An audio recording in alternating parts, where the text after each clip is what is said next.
वालिदैन को अपने बच्चे का दोस्त बन जाना चाहिए। तो वालिदैन वहाँ पे गलती ये करते हैं कि वो दोस्त बनने की बजाय उसके ऊपर एक उस्ताद की तरह स्ट्रिक्ट माहौल कर लेते हैं। पर घर का जिसे कहते हैं फाइनेंशियली बैकग्राउंड बच्चे को पता होना जरूरी है कि मेरे वालिदैन की ये कैपेसिटी है और इसमें रह के मैंने ख्वाब देखने हैं। मेंटल हेल्थ हमारी सेहत के लिए, जिस तरह हम बीमार होते हैं तो हम मेडिसिन लेते हैं, हम रिकवर हो जाते हैं, लेकिन दूसरी तरफ अगर हम देखें तो मेंटल हेल्थ के हवाले से हम लोग किसी भी अच्छे जो है वो किसी भी साइकोलॉजिस्ट के पास हम नहीं जाते। तो मेंटल हेल्थ हमारी सोसाइटी के लिए, हमारी सेहत के लिए कितनी ज़रूरी है? अच्छा, ये बड़ा ही इंपॉर्टेंट क्वेश्चन है। मेंटल हेल्थ हमारे लिए इतनी ज़रूरी है कि आप ये देखें कि हमारी अगर किसी इंसान की सेहत, ज़हनी सेहत सही नहीं है तो फिर उसमें उसकी फिजिकल सेहत भी डिस्टर्ब होगी ऑटोमेटिकली। क्यों? क्योंकि देखिए अक्सर हमारे ज़हनी मसाइल होते हैं जो कि हमें फिजियोलॉजिकल हेल्थ में उसके इश्यूज़ आ रहे होते हैं।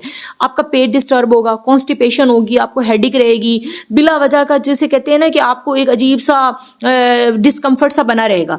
होता वो ज़हनी मसला है, वो स्ट्रेस की वजह से ये हो रहा होता है, वो आपकी एंजाइटी है या जो भी आपको टेंशन उस वक्त चल रही है उसकी वजह से कुछ लोगों को जिस्मानी मसाइल की सूरत में भी वो प्रेजेंट करते हैं। अच्छा, अब आप अगर फॉर एग्जांपल बहुत लंबे अरसे से अपने आप पे ही मैनेज करके किसी डॉक्टर के पास जाने के बजाय खुद से ही उसको कोप अप करने की कोशिश कर रहे हैं तो क्या होगा? आपसे कोप अप नहीं हो पा रहा, आप मैनेज नहीं कर पा रहे अपनी एंजाइटी को या अपने डिप्रेशन को या अपनी एंशियसनेस को या अपना जो भी आपका ज़हनी मसला उस वक्त है आप उसको मैनेज नहीं कर पा रहे।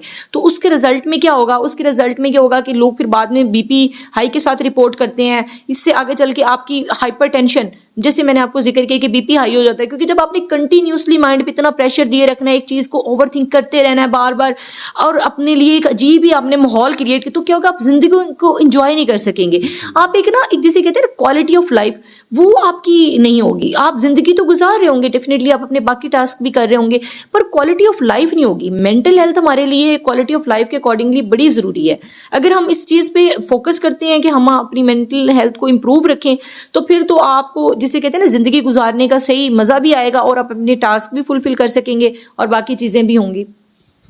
मुझे बताएं कि एंड पे बहुत ज़्यादा हमारी सोसाइटी में ऐसे लोग हैं कि जिनके बच्चों को जो है वो गुस्सा भी बहुत आता है और लोग कहते हैं कि इनका बीपी हाई हो गया, लो हो गया, या उनके अंदर चिड़चिड़ापन है, या उनका अंदर व्हाटएवर कोई भी चेंजिंग्स हैं।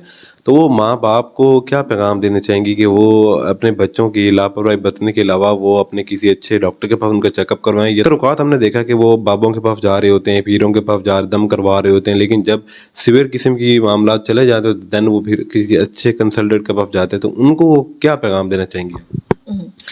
अच्छा, मैं इसमें ये चाहूँगी कि एक तो बच्चों के अंदर जो चेंजेस आ रही हैं, क्योंकि हमारी सोसाइटी अब वो नहीं रही। पेरेंट्स ना इस चीज़ को सबसे पहले तो समझने की कोशिश करें कि जो टाइम पहले उन्होंने देखा है अब माहौल वो नहीं है। अब सोसाइटी मूव हुई है, उसके अंदर काफ़ी सारी चेंजेस आई हैं। अभी जैसे मैंने सेलफोन्स का पहले भी जिक्र किया है, पहले टाइम में इतना ज़्यादा सेलफोन का भी यूज़ नहीं था। एक तो कोशिश करें कि अपने बच्चे जो हैं पेरेंट्स अपने बच्चों को बहुत ज़्यादा अपना टाइम दें। जिसे कहते हैं ना टाइम, वो अपने बच्चों को आपको देना बहुत ज़रूरी है। आप लुक आफ्टर करें कि उनकी एक्टिविटीज़ क्या हैं। अगर आपको उसमें लग रहा है कि फिर भी आपका कोई बच्चा आपके साथ मिसबिहेव कर रहा है, अच्छा बच्चों में ना काफ़ी ज़्यादा चेंजेस डेवलपमेंटल स्टेजेस की वजह से ना उनके इमोशनली भी और हार्मोनल भी इम्बेलेंस हो रहा होता है। हार्मोन्स की भी अंदर आप कह लें कि वेरिएशंस आ रही होती हैं। तो पेरेंट्स को ये चीज़ समझनी चाहिए। इसमें मैं एक यहाँ पे मौला अली का कॉल है जो कोट करना चाहूँगी कि एक ख़ास स्टेज पे, मैं यहाँ पे वो बताती तो नहीं हूँ सारा, पर मैं उसका हवाला देती हूँ कि एक ख़ास स्टेज पे एक वालिदैन को अपने बच्चे का दोस्त बन जाना चाहिए होता है। तो वालिदैन वहाँ पे गलती ये करते हैं कि वो दोस्त बनने की बजाय उसके ऊपर एक उस्ताद की तरह स्ट्रिक्ट माहौल कर लेते हैं। थोड़ा सा उस चीज़ को समझते हुए, क्योंकि उनके अंदर हार्मोनल इम्बेलेंस भी हो रहा है, उनके अंदर काफ़ी चेंजेस आ रही हैं। आपको मैं थोड़ा सा ये बताऊं कि जो टीन एज है ये एक जिसे कहते हैं ना अपने आप में भी एक बहुत बड़ा इशू है। उस वक्त इतने हार्मोन्स आपके ऊपर नीचे हो रहे थे, इतने ज़्यादा आपके अंदर चेंजेस हैं, तो उससे क्या होगा? पेरेंट्स उस चीज़ को अंडरस्टैंड नहीं करते। वो लोग उस हवाले से फिर अपने पेयर ग्रुप से जाके डिस्कस करते हैं और वो पेयर ग्रुप जो है, जो उनके एज के बच्चे हैं, उन्होंने अपने हिसाब से उनको टेक्निक्स बतानी है कि ये कर लें तो ये कर लें और ये कर लें तो इससे आप बेहतर हो जाएंगे। तो पेरेंट्स को ये चाहिए कि एक तो बच्चों को लुक आफ्टर करें बहुत ज़्यादा उनके ऊपर खुद नज़र रखें। दूसरा ये कि उनके साथ एक फ्रेंडली घर का इन्वायरमेंट बहुत मैटर करता है। आपके बच्चों की ज़हनी सेहत के लिए आप मियाँ बीवी के जो भी मसाइल हैं, कोशिश ये की जाए कि बच्चों के सामने वो कॉन्फ्लिक्ट्स जो हैं वो अपनी आप शो ना करें, और बैठ के ये जो हम शाउटली चिल्लाते हैं और वो सारा कुछ, ये तो फिर एक बहुत बड़ा और अलग टॉपिक हो जाएगा, हम इस पे इंशाल्लाह फिर कभी बात करेंगे। बहरहाल ये है कि घर का जो जिसे कहते हैं फ्रेंडली इन्वायरमेंट होना बड़ा ज़रूरी है। आपका अपने बच्चों के साथ इतना अच्छा रिलेशन होना चाहिए कि वो आपके साथ आके कुछ भी ओपनली डिस्कस कर सकें। आप अपने बच्चों को इतना कॉन्फिडेंस दें कि मेरा बेटा अगर कोई भी बात है, कोई भी क्वेश्चन है, कोई आपको अपने अंदर चेंजेस महसूस हो रही हैं, तो बॉडी के अंदर डिफरेंट चेंजेस, वो आप मेरा बेटा मेरे से क्वेश्चन करो, मेरे से आके पूछो। जब ज़ैनब वाला वाकया हुआ था तो हमने अपने बच्चों को काफ़ी ज़्यादा इन चीज़ों के बारे में कंपेन्स भी चली थी मीडिया के थ्रू भी, कि भाई बेटा कोई भी आपको कोई बैड टच और गुड टच, तो हमने वो एक बच्चों को मैसेज देने की कोशिश की थी। तो इसी तरीके से पेरेंट्स को ये वाला मैसेज भी साथ साथ देना चाहिए कि बेटा कोई भी अगर आप अच्छा फील। अच्छा, फिर दूसरा ये कि जो हम स्टडीज़ का प्रेशर है, हर बच्चे के अंदर डिफरेंट टैलेंट है। ज़रूरी नहीं है कि वो कोई अगर गुड स्कोर नहीं कर रहा तो इट्स मीन कि वो बच्चा जो है वो नालायक है। हमारी तरफ ये बड़ा एक अजीब सा हमने इंटेलिजेंस का वो एक लेवल फिट कर लिया ना। बेसिकली इंटेलिजेंस की भी टाइप्स हैं। आप ये तो देखिए कि आपका बच्चा इमोशनल EQ उसका कितना है, इमोशनल कोफिशिएंट उसका कितना है, इंटेलिजेंस अगर वो अच्छे मार्क्स नहीं लेके आ रहा तो उसके अंदर इखलाकियात तो हैं, वो घर में आने वाले मेहमानों को बड़े अच्छे से मिल रहा है, आपकी फैमिली में जब कोई बड़ा आता है तो उसको कितनी इज्जत और रिस्पेक्ट दे रहा है, ये चीज़ें भी तो मैटर करती हैं ना। अगर बच्चा इस मामले में ठीक जा रहा है और अगर वो कुछ नंबर अच्छे नहीं ले पा रहा तो आप उसको लोगों के सामने क्रिटिसाइज ना करें कि जी मतलब ये तो पढ़ता ही नहीं है। अक्सर ये होता है कि जब सारी खालाएं या पुप्पो इकट्ठी होती हैं तो उसमें जी हमारे बेटे ने ये नंबर लिए हैं, हमारे बच्चे ने ये नंबर ले लिया और आपका बच्चा तो ऐसे है।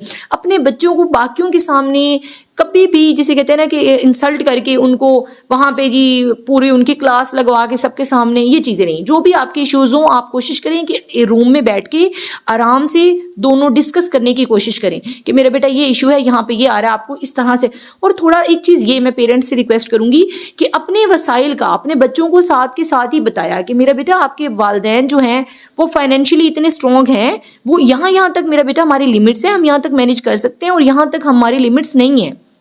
बाद सफा पेरेंट्स कहते हैं कि नहीं हम अपने बच्चों को हर तरह की सहूलत दें, उसके लिए हमें, पर घर का जिसे कहते हैं फाइनेंशियली बैकग्राउंड बच्चे को पता होना ज़रूरी है कि मेरे वालिदैन की ये कैपेसिटी है और इसमें रह के मैंने ख्वाब देखने हैं, ना कि मैं अपने वालिदैन के लिए एक परेशानी का बाइस बन जाऊं। मैडम अस्मत बतूल साहिबा हमारे साथ थी, जो कि क्लिनिकल साइकोलॉजिस्ट भी हैं और हिप्नोथेरेपिस्ट एंड उसके बाद NLP प्रैक्टिशनर भी हैं।